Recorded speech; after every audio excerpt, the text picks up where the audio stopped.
Hi, third graders. We're going to go through how to set up your assignment on invertebrates.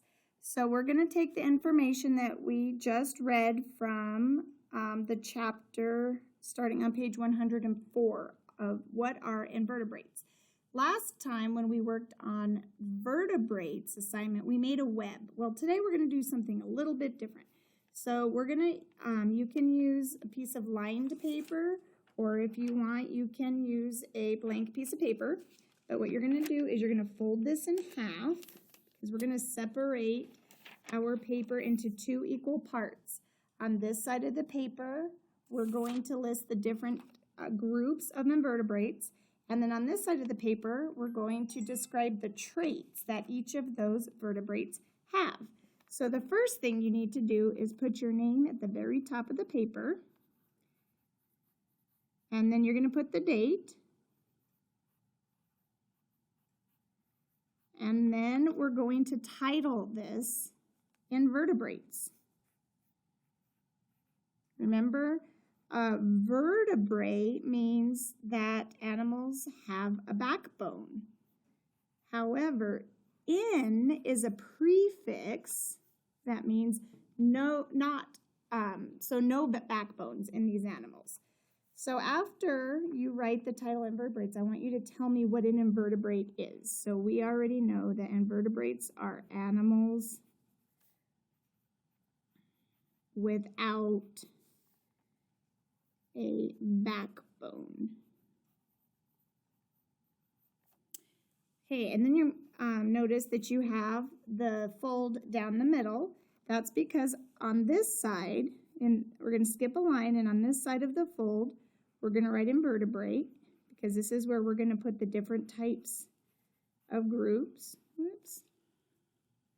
And then on this side, we're going to write the word traits. And those are the ways that scientists separate the different invertebrates into different groups because they're not all the same. So then I'm going to draw kind of like a T here underneath invertebrate and traits, and then down the middle. Okay, so now I'm going to put a number 1. I'm going to skip a line, and the first group of invertebrates that we're going to talk about comes from the chapter on page 108. And see, it says insects. This is one group of invertebrates, so I'm going to write insects right here. Then on the other side of the line, I'm going to write two traits that insects have. So I'm going to skip some spaces here to give me room to write. So you can just write a trait and then write number 2 after you've already finished writing the first trait. But I want you to write at least 2 traits that insects have. And if you listen to the read aloud, I gave you lots of hints, but you'll find that information here. What makes an insect an insect?